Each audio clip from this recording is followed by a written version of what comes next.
दोस्तों, हर किसी को जल्दी अमीर बनना है, हर किसी को जल्दी करोड़पति बनना है, हर किसी को महीने का 1 लाख रुपया चाहिए। लेकिन सच बताऊं, ज्यादातर लोग 10 मिनट का सिर्फ वीडियो ही नहीं देख पाते, फिर सोचते हैं करोड़पति कैसे बनेंगे। आज मैं आपको कोई जादुई स्कीम नहीं बताने वाला हूँ, ना ही रातों रात अमीर बनने का सपना बेचने वाला हूँ। आज मैं आपको ऐसा तरीका बताने वाला हूं कि दुनिया के बड़े बड़े लोग, निवेशक इसे इस्तेमाल करते हैं। अगर आप इस वीडियो को आखिरी तक देखेंगे तो आपको समझ आ जाएगा कि सिर्फ 100 रुपए की रोज की आदत से तो भविष्य में करोड़ों की संपत्ति बनाने की शुरुआत कैसे बन सकती है और बाद में उसी पैसे से हर महीने इनकम कैसे लिया जा सकता है। कुछ दिन पहले मेरे जानने वालों ने पूछा, भाई इंटरनेट पे बोल रहे हैं कि 100 रुपए बचाकर आप करोड़पति बन सकते हैं, क्या यह सच है या लोगों को बेवकूफ बनाया जा रहा है? मैंने कहा सच भी है और झूठ भी। झूठ तब है जब कोई कहे कुछ साल में तुम करोड़पति बन जाओगे, लेकिन कोई कहे अनुशासन, समय और कंपाउंडिंग से ऐसा हो सकता है, तो ये बिल्कुल संभव है। आज उसी की पूरी सच्चाई समझते हैं। सबसे पहले 100 रुपया मतलब रोज का समझिए। 100 रुपया रोज यानी महीने का 3000 रुपया। अब सोचिए कि 3000 रुपया कोई बड़ा अमाउंट नहीं है। कोई लोग एक महीने में इससे ज्यादा पैसे सिर्फ ऑनलाइन या फूड या कपड़े ये सब में खर्च कर देते हैं। अगर आप यही 3000 रुपया हर महीने निवेश करें तो समय के साथ ये बहुत बड़ी राशि बन सकती है। यही से शुरू होता है SIP। अब कुछ लोग बोलेंगे SIP क्या होता है? SIP का पूरा नाम है सिस्टमैटिक इन्वेस्टमेंट प्लान। तो इसका मतलब तो हर महीने के तय किए गए तारीख पर तय किए गए रकम अपने आप निवेश हो जाएगा। आपको हर बार जाकर निवेश करने की जरूरत नहीं पड़ती।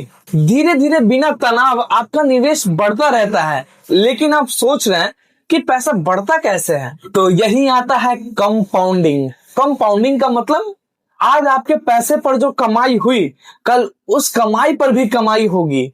यानी सिर्फ आपका मूल पैसा नहीं बल्कि उसका मुनाफा भी आपका काम करना शुरू कर देता है। इसलिए लोग कंपाउंडिंग को दुनिया का 8वां अजूबा भी कहता है।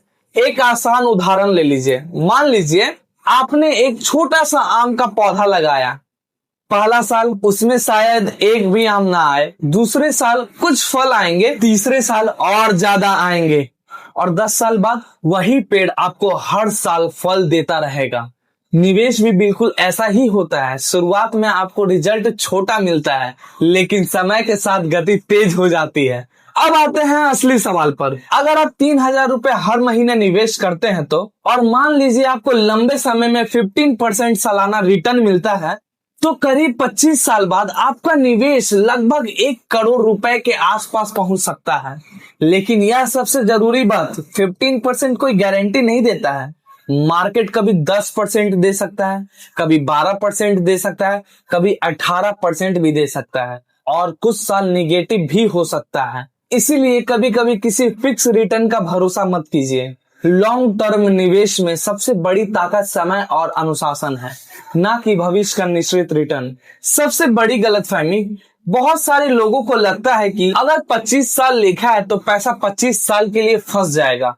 ऐसा बिल्कुल नहीं है। म्यूचुअल फंड या ETF में निवेश किया हुआ पैसा आपका अपना होता है। जरूरत पड़ने पर आप उसको निकाल भी सकते हो। अगर उस समय मार्केट नीचे होगा तो वैल्यू कम हो सकता है, इसलिए लंबे समय की निवेश करने की सलाह दी जाती है। अब सवाल आता है कि 100 रुपए की जगह अगले साल से 110 रुपए जमा करे तो करोड़ की जगह 2 करोड़ बन सकता है। और करोड़ बनने के बाद हर महीने पैसा निकालने का सही तरीका क्या है? आज आपकी इनकम है और हर महीने आप 3000 रुपए निवेश कर पा रहे हैं, लेकिन क्या आपकी सैलरी हमेशा इतनी ही रहेगी? शायद नहीं। हर साल थोड़ा बहुत इंक्रीमेंट लगभग हर किसी को मिलता ही है। अब सोचिए अगले साल से आप 100 रुपया की जगह 110 रुपया निवेश शुरू कर देते हैं तो फिर उसके अगले साल 120 रुपया, और ऐसे ही हर साल अपनी SIP 10% बढ़ाते और ऐसे ही हर साल लगभग 10% अपनी SIP बढ़ते जाए तो क्या होगा? इसे ही कहते हैं SIP। यानी अपनी कमाई के साथ साथ अपने निवेश की भी आदत को बढ़ा रहे हैं। इसलिए कई फाइनेंशियल प्लानर कहते हैं जैसे जैसे आपका इनकम बढ़े वैसे वैसे अपना SIP भी बढ़ाओ। क्या पूरा पैसा एक ही जगह लगना चाहिए? यह एक बहुत बड़ी गलती लोग कर बैठते हैं। किसी ने YouTube पे एक फंड बता दिया और उसने अपनी पूरी बचत उसमें लगा दी। ऐसे कभी मत कीजिएगा। अगर एक ही जगह अपना पूरा पैसा लगा दिए और वो सेक्टर सालों तक कमजोर रहा तो आपका पूरा पोर्टफोलियो प्रभावित हो सकता है। तो समझदारी क्या है? तो अपने निवेश को अलग अलग जगह बांटना, इसे डाइवर्सिफिकेशन कहते हैं। जैसे कि कुछ पैसे इंडेक्स फंड में, कुछ पैसे लार्ज कैप में, कुछ मिड कैप में।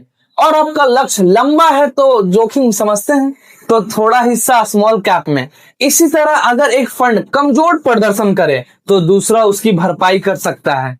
एसआईपी म्यूचुअल फंड्स में करे या ईटीएफ में करे, दोनों के अपने अपने फायदे हैं। म्यूचुअल फंड्स में एसआईपी शुरू करना आसान होता है, वहीं ईटीएफ में शेयर की तरह स्टॉक एक्सेस पे खरीदे या बेचे जाते हैं। लेकिन ईटीएफ खरीदने के लिए डीमेट अकाउंट की जरूरत नहीं पड़ती। अगर आप बिल्कुल नए निवेशक हैं तो पहले आप समझिए, फिर उसके बाद निवेश कीजिएगा। किसी की बात सुनकर आंख बंद कर पैसा मत लगाइएगा। मार्केट अगर गिर जाए तो क्या करेंगे? सबसे जरूरी सवाल, आपने निवेश शुरू किया और अगले ही महीने मार्केट 20% गिर गया तो क्या करेंगे? यहीं पर लोग ज्यादातर डर जाते हैं और सोचते हैं मेरा पैसा डूब गया। लेकिन सच्चाई क्या है? जब मार्केट नीचे जाता है तो आप उसी एसआईपी से ज्यादा यूनिट खरीद रहे होते हैं, और जब भविष्य में मार्केट वापस ऊपर आता है तो वही यूनिट आपके लिए बेहतर रिटर्न बन सकती है। इसलिए अनुभवी निवेशक हमेशा कहते हैं मार्केट गिरने से डरना नहीं चाहिए, समझदारी से निवेशक जारी रखना। अमीर और समान लोग में सबसे बड़ा अंतर, समान लोग मार्केट जब ऊपर जाता है तो निवेश करना शुरू करते हैं और मार्केट नीचे आता है तो डर कर बंद कर देते हैं। जो लोग लंबे समय तक संपत्ति बनाते हैं वे मार्केट के हर स्थिति में अपना अनुशासन बनाए रखते हैं। उन्हें पता होता है आज की गिरावट भविष्य का मौका भी हो सकती है। ये 5 गलतियां कभी मत करना। पहली गलती, 2-3 या महीने निवेश कर रिटर्न ढूंढना। दूसरी, बीच में एसआईपी बंद कर देना। तीसरी, पूरा पैसा ही फंड में लगा देना। चौथी, सोशल मीडिया के हर सलाह पर भरोसा कर लेना। और 5वीं, बिना लक्ष्य के निवेश करना। जिसे निवेश का कोई लक्ष्य नहीं होता है वे आधे रास्ते में ही रुक जाते हैं। अब मान लीजिए 25 साल बाद भविष्य में आपका जो रिटर्न था 1 करोड़ बन जाए तो क्या आपको पूरा पैसा एक साथ निकाल लेना चाहिए, या ऐसा कोई तरीका है जिससे वो पैसा बैंक में ही रहे लेकिन हर महीने आपको इनकम आते रहे? यही है SWP। अब बात करते हैं SWP की। अब मान लीजिए आपने 20-25 साल तक अनुशासन के साथ निवेश करते रहे और समय के साथ आपके पास 1 करोड़ रुपए की पूंजी बन गई। अब सवाल ये है कि वो पूरा पैसा एक साथ निकाल लेना चाहिए? मेरी राय में हर किसी को ऐसा करना जरूरी नहीं है। यहीं पर आता है SWP यानी सिस्टमैटिक विड्रॉवल प्लान। जिस तरह आप एसआईपी में हर महीने पैसा निवेश करते हैं उसी तरह SWP में से निवेश किए गए रकम में से कुछ रकम आप हर महीने जो तय किए रहते हैं वो निकाल लेते हैं, यानी बाकी पैसा निवेश में बना रहता है और आपको नियमित रूप से पैसा मिलते रहते हैं। अब सब सोचते हैं क्या सच में हर महीने 1 लाख रुपए निकाला जा सकता है? कुछ लोग कहते हैं 1 करोड़ कमाओ और हर महीने 1 लाख रुपया निकालते रहो। ऐसे बात को सच मान लेना सही बात नहीं है।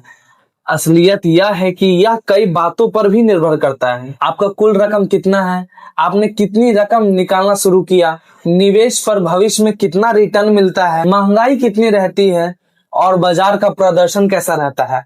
अगर लंबे समय तक रिटर्न अच्छा मिलता है और निकासी संतुलित रहती है तो पैसा काफी समय तक चल सकता है, लेकिन रिटर्न कम रहा और निकासी ज्यादा रही तो निवेश जल्द भी खत्म हो सकती है। इसलिए SWP की योजना हमेशा सोच समझ कर बनाया जाता है। एक सरल उदाहरण देता हूँ। मान लीजिए आपके पास 1 करोड़ रुपया है और आपको खर्च करने के लिए हर महीने कोई एक रकम चाहिए तो आप SWP शुरू कर सकते हैं। आप SWP शुरू करते हैं, हर महीने पैसा आपके बैंक खाते में आने लगता है, बाकी पैसा निवेश में बना रहता है।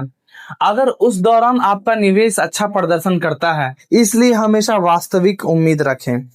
निवेश की शुरुआत कब करें? इसका जवाब बहुत आसान है, जितनी जल्दी उतना बेहतर, क्योंकि कंपाउंडिंग को सबसे ज्यादा जरूरत होती है समय की। अगर आपकी उम्र 22 साल है तो आज से शुरू कीजिए, अगर 30 साल है तो अभी शुरुआत कीजिए। अगर 40 साल है तब भी देर नहीं हुई। गलती सिर्फ एक है, शुरुआत ही ना करना। कितनी एसआईपी शुरुआत करें? बहुत लोग सोचते हैं जब 10,000 बेचेंगे तब निवेश करेंगे। यही सबसे बड़ी गलती है। अगर आप सिर्फ 500 महीने बेचते हैं तो 500 में से शुरुआत कीजिए। अगर 1000 बेचते हैं तो 1000 से, अगर 3000 बेचते हैं तो 3000 से। रकम छोटी हो सकती है लेकिन आदत बड़ी होनी चाहिए। याद रखने वाली 5 बातें।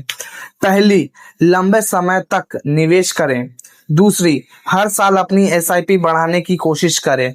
तीसरी, घबराकर निवेश बीच में बंद ना करें। चौथी, अपने निवेश को अलग अलग फंड में बांटें।